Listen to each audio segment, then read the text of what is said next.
Welcome to the Women's Money Wisdom Podcast. I'm Melissa Joy, a certified financial planner and the founder of Pearl Planning. My goal is to help you streamline and organize your finances, navigate big money decisions with confidence, and be strategic in order to grow your wealth. As a woman, you work hard for your money, and I'm here to help you make the most of it. Now, let's get into the show. Just a quick note before we dive in. The information that we share is meant to educate and inspire, not to serve as personalized financial advice. Everyone's situation is unique, so be sure to consult with your own financial professional for guidance that fits your life. And just so you know, the opinions shared in this podcast are my own and those of my guest, and they don't necessarily represent those of any organizations that I'm affiliated with. For more important disclosures, please go to our webpage at pearlplan.com. Now, let's get started.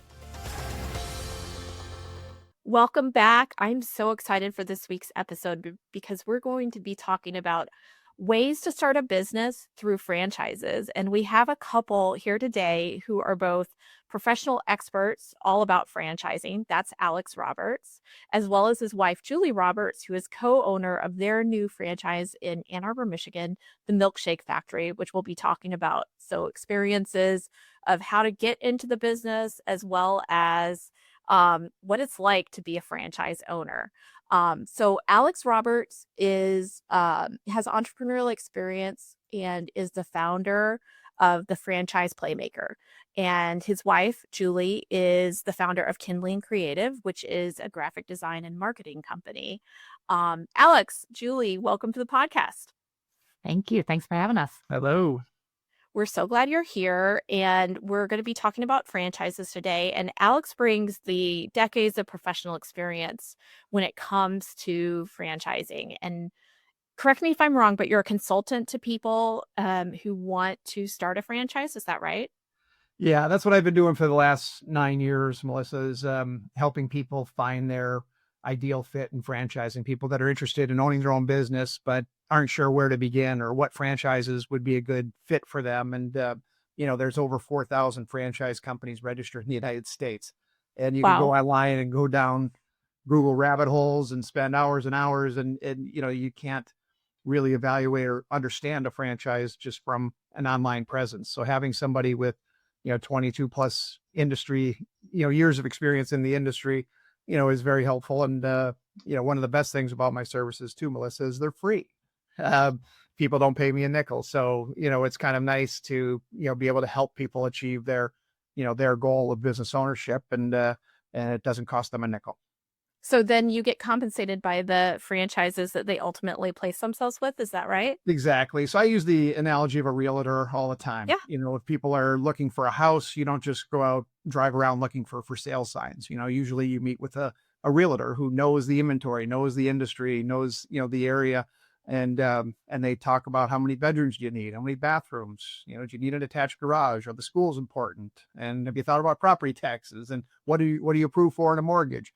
Then that realtor takes you to homes that match your criteria, saves you a lot of time, energy, effort, and money in the long run. And then, the seller is the one who's paying the commission to that buyer, the agent. So the very similar in this world is if I place somebody with a franchise, that franchisor pays me a referral fee for bringing them a new franchisee.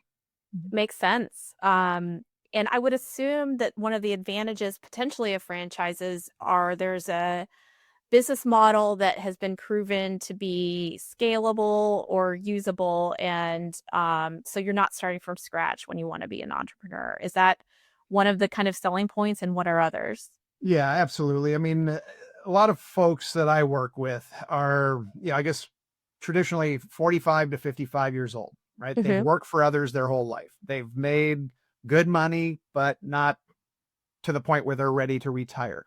Mm-hmm. Maybe they've been laid off once or twice, and they've gotten back into the workforce and found it difficult to get a job at the same level of compensation or responsibility. And, business ownership has always been in the back of their mind where they could, have control over their time and their, what they're doing with their days, and also control over giving themselves a raise by building, growing, and scaling that business. So, I think there's just a lot of things that a franchise offers in terms of that proven model, proven system that they can bring the skills that they have developed in the workforce, their communication skills, their leadership skills, their business acumen. Whether they know anything at all about what the product or service is, doesn't really matter.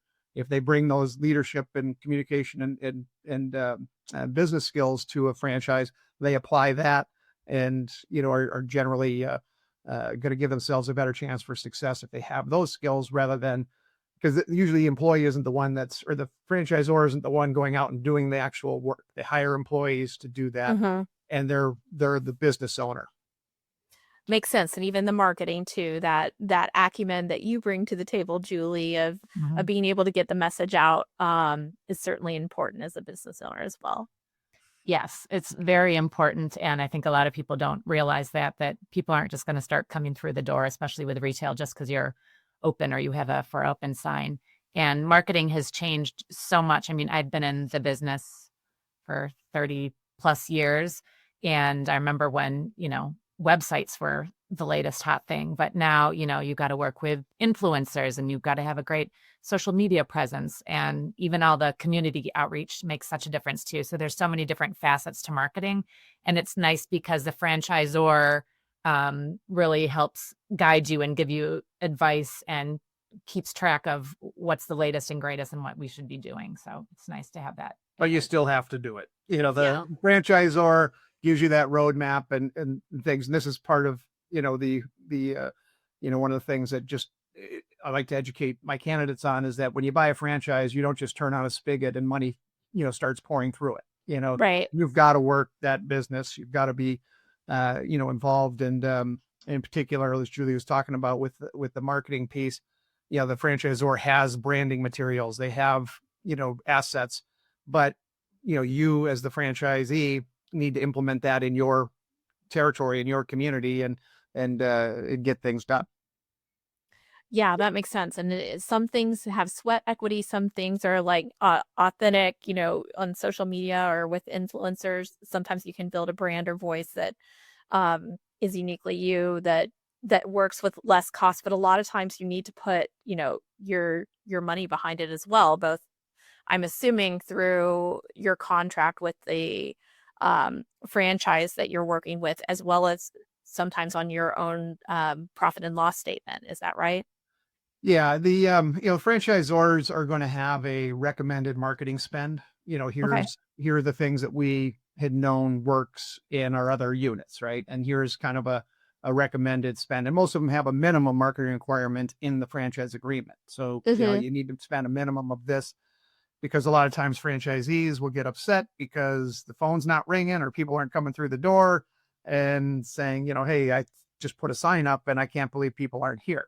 And it's like, well, that's not just, it's not all you have to do. And are you spending these dollars? Are you spending them in the right place?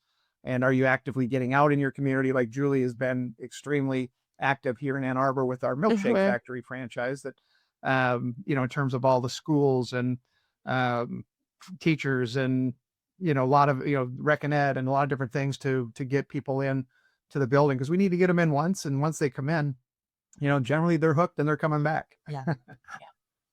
You're looking for that repeat customer. And for your own customers, Alex, for the people that come to you looking to start a franchise, do they often come knowing where they want to go, or is it sometimes more of a blank slate where they don't have the pre-existing preference for a certain brand or franchise? Yeah, that's a great question. And unfortunately, most people come saying, can you give me a Chick-fil-A? Which I don't know if there's an article on Wall Street Journal how it's easier to get into Harvard than it is to get a Chick-fil-A franchise. And I've heard some of that because I know a financial planner who specializes in only working with Chick-fil-A franchise owners. So typically you've been employed, right, at the Chick-fil-A? Correct. Yeah, it's a very different model. You don't actually own the franchise. You're an operating partner and you get a percentage of the profits. It's an unbelievable business in terms of the revenue they create out of those locations, but you don't have the same control over owning your own franchise. But But anyway, I digress. But the biggest thing I tell people, Melissa, is exactly what you said, that the two words are blank slate. And if people can come in with an open mind, and I would tell you, probably 75, 80% of the people that I end up placing with franchises end up with a brand that they never in their lives would have imagined they would have been with had they not met with me, gone through the process, understood the different business characteristics and the benefits of certain businesses. Not everything has the sexy curb appeal of a Milkshake Factory per se, or a Pilates studio, or hair salon. There's a lot of really good, dull, normal service businesses that have lower investment, faster ramp up, lower overhead, and higher margins but they take a little bit more involvement of the owner and time and things like that. So those are the things I go through with people to really understand, what they want to put into a business from a time commitment, leadership standpoint, what kind of employees they like to manage and which ones they want to avoid, because labor can be an issue at a lot of different businesses today. And so that's kind of where I kind of help guide them towards and educate them on opportunities that they may not have been aware of. So coming in with an open mind and a blank slate is probably one of the most important things people can do. And a lot of times, Alex comes in touch with people that want to own a franchise in a field that they're extremely passionate about. Now, Alex and I, we like ice cream, but we weren't passionate about milkshakes or anything. But even with these dull normals, you don't have to open a franchise with something that you're completely passionate about. You might come to enjoy it and appreciate it, but in many ways, opening a franchise will give you the flexibility to do the thing, or the money to do the things that you're passionate about. It doesn't have to be necessarily in your workplace. And I think a lot of people come to realize that after working with Alex. I love that. And just thinking through, if I were looking to start a franchise, the at-bats that you have, Alex, to be able to see, what works, what doesn't, the pre-existing, like kind of assumptions that may be detrimental to your success over time. I know that working with someone like you that experience would be all the difference when most, I assume, there's always a point in time where you're a first time franchise owner, but I know over time, sometimes people that get into franchises end up owning multiple businesses or brands over time, or may shift and sell one and move to another. Yeah. Yeah. That's, I think one of the things a lot of people get into franchising with the goal of scaling, and franchising makes that easier with their models. But the other part about just talking about the retail brick and mortar businesses versus the service businesses, scaling a brick and mortar business, every time you want to open up another Orange Theory Fitness, that's another $750,000 investment to open up another location. And, you continue to grow, but you need to invest considerably, per location. When you own a service business where you're, maybe have a commercial or industrial office space, but you have a fleet of vans or cars or trucks. I spent 10 years with Molly Maid and Mr. Handyman. That's when I got started in franchising. And, you add more zip codes and territories and households, but you run it out of the same office. So scaling those businesses in the service side are so much easier on the expense side. It makes them very scalable businesses that people don't realize as well. Yeah, that makes a lot of sense. Some of those either service-based or kind of dirty jobs are lower on that startup overhead versus you've got to have the look and feel when you walk into that gym that you want to see your friends at, that may cost a little bit more. Well, I want to pivot and I want to hear about your firsthand experience. So Julie, you've already shared you didn't dream of becoming an ice cream and chocolate entrepreneur when you were growing up, but tell me a little bit about the origin story of the Ann Arbor Milkshake Factory.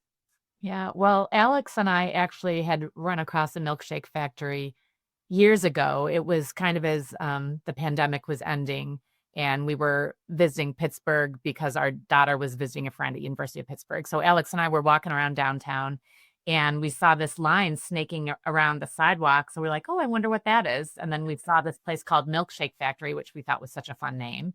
And then we went in, and even though there was a long line, people were being serviced very quickly, and everyone was leaving with a smile, and they had all these amazing milkshakes in a million different flavors and amazing looking chocolates, which you could sample and taste. And I'm gluten-free, I'm celiac. So a lot of times I don't want to deal with milkshakes because I'm worried about the cross-contamination, but they have an allergy process in place. And so we loved it and we remembered it. And then We went back the second night too, by the way.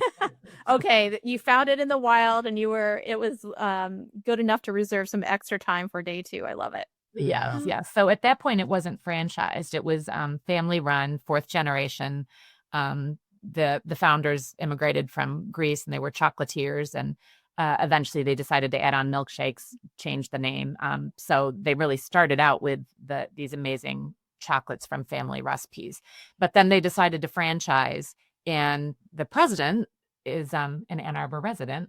Yeah. So in my role as a franchise consultant, I get exposed to new brands, that are coming into, looking at national expansion. And I had a good friend that was with a company that was going to franchise the Milkshake Factory. And I said, wait a minute, I think that's the brand that we went to. Oh, in this rings a Pittsburgh. bell. And so Julie and I looked it up and found out that was indeed the same brand. And so we were informed, by Dan Reese, who is the president of the Milkshake Factory, and he oversees the 11 corporate stores in Pittsburgh.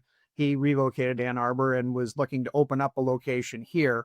So he put together an investment group that Julie and I became part of, and everybody has different roles in the business. And we're very fortunate that Dan has all that operational experience. He wanted to go through and experience everything that all of his franchisees are going to experience, from the site selection and the lease negotiation and the build out and, just getting everything going.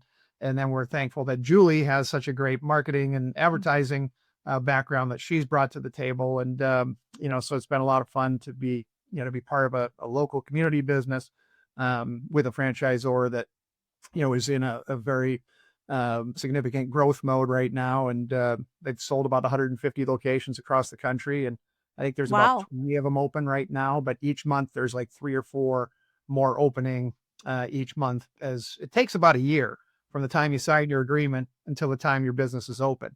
It's a long process to, source the right real estate, negotiate that lease, then do your permits and construction drawings and the build out and everything else. And nothing ever goes as smooth as you'd hope. So there's always delays in that, but you're going to see these popping up all over the country. I love it. You'll be the evangelists that are telling people about how it works.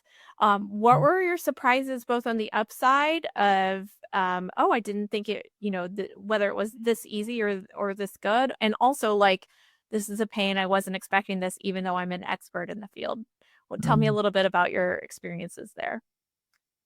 Well, one thing that I was pleasantly surprised about is you hear with this economy, and even before the economy, just post-COVID, that it's just hard to find labor, especially in the restaurant business. We are fortunate that we're not really, I think Alex calls them like food light. It's not a big restaurant. When I say food light, we don't have grease traps. We don't have fryers. We don't have, you don't need a sous chef. So a lot of times, teenagers or college kids, they don't want to work in that environment where they're, it's kind of gross, in a ice cream and milkshake business, it's freezers and coolers. So, excuse me, there's it's a little bit, and it's everybody, as Julie mentioned, comes in with a smile and leaves with a smile, so your customers are generally very happy. So I think, like she said, hiring, it's easy to find our labor. We've got a lot of kids applying, and it's like, sorry, we don't have the hours yet, for you. They can see their friends across the counter. It's not like they're behind the scenes in the kitchen, and that's perfect. Right. Mm-hmm. Yeah. But I think the other part, as Julie has talked about, probably where she spent the majority of her time is on the marketing side. And, so that's where, we're working with a franchisor. There are restrictions, right? You need to use our brand. She put an ad out that said dairy free. Well, no, it is non-dairy is the language we used to, we need to use. So that, now you have to get things approved before we can put them out because you made a mistake. And those are some of the things that do happen, with franchisors, and not just the Milkshake Factory, but it's all about protecting the brand, protecting the image, and protecting the neighboring franchisees. You don't want people going rogue and and going off script and things like that. So it's, while it can be sometimes a pain to follow everything that the franchisor has laid out, it's also, there's generally a reason behind it. Yeah, that makes sense. Your experience in the Milkshake Factory in Pittsburgh will influence your decision to walk in the door in Ann Arbor, right? So, Exactly. right. So then how does it feel? The doors are open. Now you're in maintenance mode. What does that look like in terms of the amount of time that you and your investment team needs to devote to kind of the week to week? Because you both still have other jobs. This is on top, right? Correct. Right. Yeah. I think we're not in any kind of a cruise control mode. I don't know exactly what you said. When is that? We're still in, Ramp we're up. still in ramp up and growth mode. This is our first summer, right? And for Mhm. a frozen dessert franchise, that first summer is going to tell us really where we stand with this business. And A little bit different than January in Michigan, probably for July, right? correct. Yeah. Correct. Yeah. Although February we sold a lot of chocolates for Valentine's Day. Amazing. And that, but yeah, I think it's, we really, all of us together, most of us live in the Ann Arbor, Saline, Dexter area, and are reaching out. Everybody's reaching out to their kids' teachers, their friends that are teachers or principals at schools or coaches of sports teams. And, we're doing a lot of fundraisers where we from 4 to 9 p.m., the Pioneer High School band will come in, and 25% of the proceeds will go back to the band, and that band will advertise it amongst their group. And, and so we've been doing a lot of those on Monday, Tuesdays, Wednesdays, when we're generally a little bit slower than our weekends. So, but everybody is really, pitching in terms of getting people in the door and getting them to try it once. And I think once we get people in, they tell friends, and word of mouth grows and things like that. But and we have a great general manager as well, she runs the day-to-day operations. She's the one staffing, managing the schedules, the inventory, and she ran restaurants in the past. Like, we hired and are paying for a very skilled, experienced, food operations general manager. And that's definitely made a big, impact on the involvement from the ownership group, because she's been doing a wonderful job. And we're also, now that we have a lot of the initial things worked out, we're starting to explore what other ways we can leverage our shop. Ours is a little bit different from some of the other milkshake factories in that we have a large private room that can be a training room for franchisees when they come in to train, but we're also exploring using it as a party room where kids can do like a make your own chocolate party for birthdays or team events, or, maybe a ladies' night out or something like that.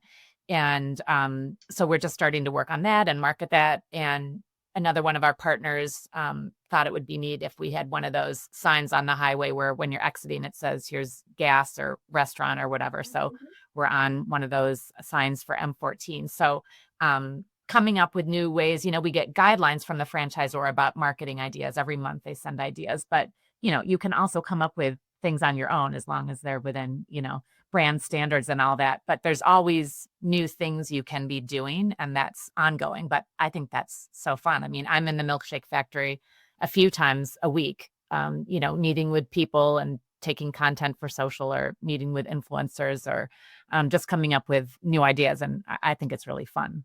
Yeah. How has it been? Has it been fun to be a business owner with your spouse? I think so. Yeah, I mean, No pressure. You're both in the room. I've been her client for the last 10 years when I launched my consulting business. So Julie, when our kids were younger, she left her job and went off and started her own graphic design agency. And she had control over her schedule. She was able to volunteer at her kids' schools. She was able to go on all the field trips. She was present for everything, and also able to, continue her work. And she worked a lot of evenings, after the kids were in bed, she was on her computer in the evenings. But that was a choice she made, right? This is how I choose to build my business and put in my time. And then, I was on the corporate side of franchising for, 15 years. and I was traveling a ton, and I was missing out on my kids' games and plays and things like that. And I was very envious of what she had going on. And that's when I made the decision I was going to leave my corporate career in franchising and go into, more of an entrepreneurial role of being a consultant. This is, it's me, it's my business. I don't have any employees. I don't have any bosses, and I control, what I do. And so we both work from home. I'm on the second floor. She's down on the first floor. We meet in the kitchen for lunch often if we're on the same schedule. She does all of my marketing, my e-newsletters, and a lot of things to help my business. So, we've had some run-ins when, she has different design ideas and I say, this isn't what the client wants. The client wants this. But with the Milkshake Factory, it's been a blast. And I'm very proud of what Julie brings to the table with her experience on the marketing side. It's very important for the business to have somebody with that skill set. And she's just, putting a lot of hard work and effort into it. So, living with your client, like Alex says, I do his marketing, but also us being owners of the Milkshake Factory. I often, a lot of times as I'm falling asleep at night, I'll be like, ooh, we could do this, or what about this? And he'll be like, Julie, let's talk about it tomorrow. But so I get my inspiration at weird times, since the lines between home and business blur a lot. But I like that. I mean, you get inspiration in different times, especially if you're in a creative field like I am. And I don't care if I'm working hours other than 8 to 5. If it's a gorgeous day outside, I'd rather be outside doing something, and I'm okay working at 11 o'clock at night or something like that. So, yeah.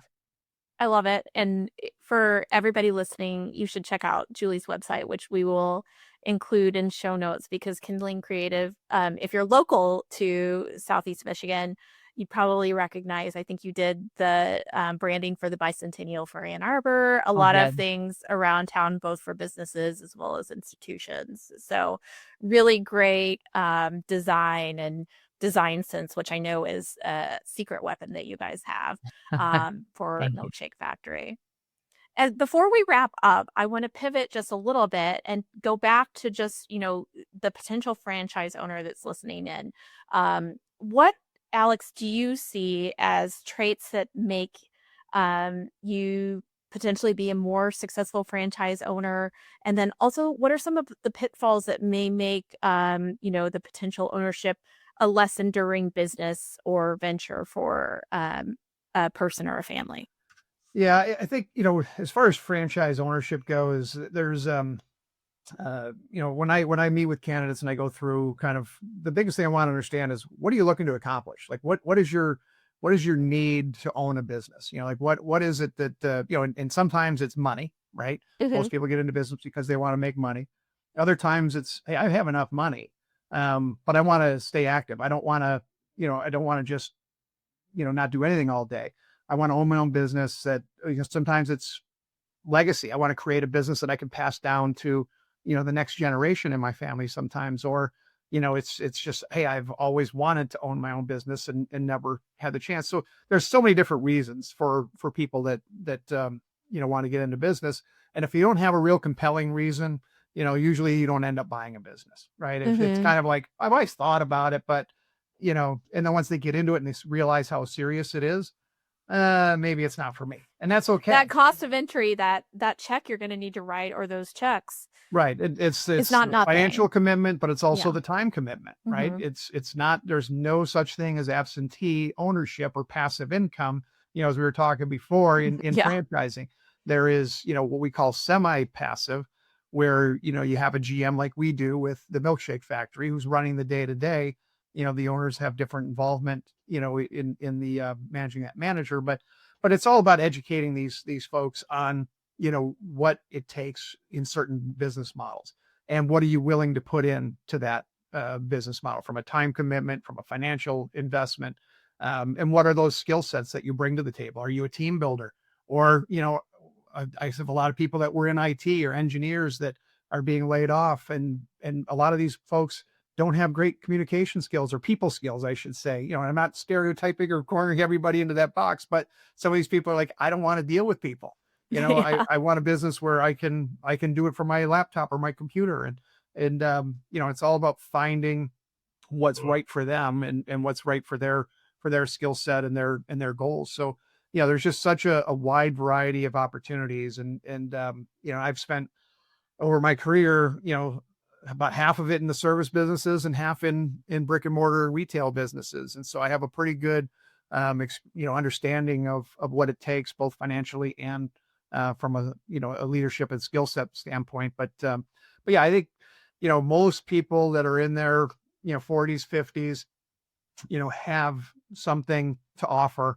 And they may feel like, I've never owned my own business before. It's scary. It's intimidating. Well, yeah, that, like you talked before, the franchisor is providing you with the standardized chart of accounts. Here's all your revenue items. Here's your expense items. Here are what your key performance indicators are, what you need to look at in terms of your business. And most people can, have and can understand and do that without having to create all this themselves. They've already developed the technology for, the CRM system or their invoicing or their scheduling.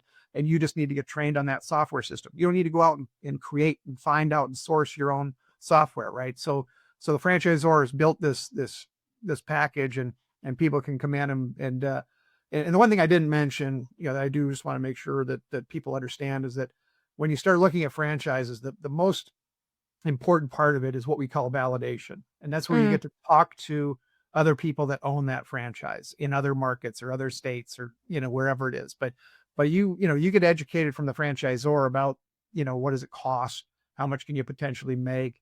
What's the role of the owner? How does the business start? How does it grow? Who are your employees? They're going to tell you all this stuff. But when you talk to other franchisees, that's where the rubber meets the road. That's where you really learn from them about, their real world experience. Was it within the investment range of the FDD? Was it more? Was it less? Why? How quickly did you, turn cash flow positive? And did you make any money in that first year? What about year 2? What are your goals for year 3?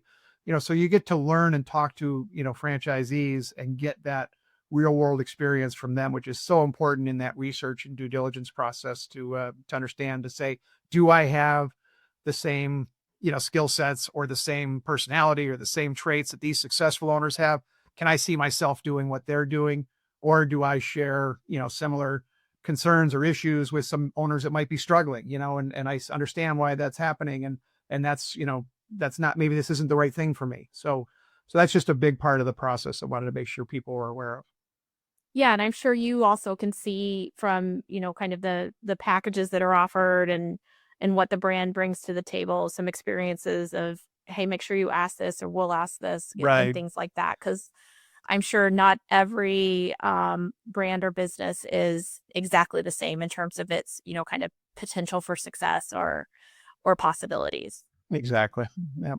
Yep. Well, I love this conversation. And I know sometimes we just talk to people that really do have that dream to own a business. And I would strongly encourage you to consider a route like we've discussed, where you consult with a professional and, kind of go in eyes wide open, not only about how to get in, but how to stay in and really set up an enduring business. For both of you, Julie and Alex, perhaps first with Julie, how can people find you? And we'll make sure to include these links in the show notes, both for Milkshake Factory, Kindling Creative, and then your consulting business, Alex. Sure. Yeah, I have a website, kindlingcreative.com, and I'm obviously based in Ann Arbor, but I work with clients all over the nation. So the website is probably the best way to find me. There's also a Facebook page, but check out my Great. website. And we'll make sure the kids have a long weekend this weekend, so Milkshake Factory should probably be on our destination list. But what's the best social feed to follow what's going on at Milkshake Factory? Both our Facebook and Instagram are really strong, but I'd say Instagram is more day to day what's going on, and that's Milkshake Factory A2 on Instagram.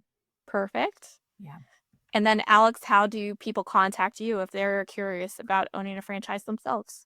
Yes, my website is franchiseplaymaker.com. So you can go there. There's information, that you can download. There's, contact me forms. Just like Julie in today's age, I work nationwide. We're not just limited to the local area here. So anybody in the US and Canada, that's interested in exploring franchise ownership, I'd love to have a chat with you.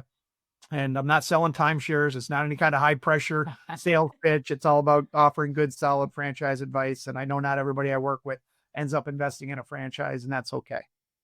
I love that. I mean, you really, in any aspect of business, want to work with someone who wants the best for you. And that's, in some cases, you hire for consultation, and what's best isn't to go down the pathway you thought you would. So I love to hear that. Well, thank you so much for joining us, and best of luck for all the businesses. I love this conversation, and we'll stay in touch. Thanks, Melissa.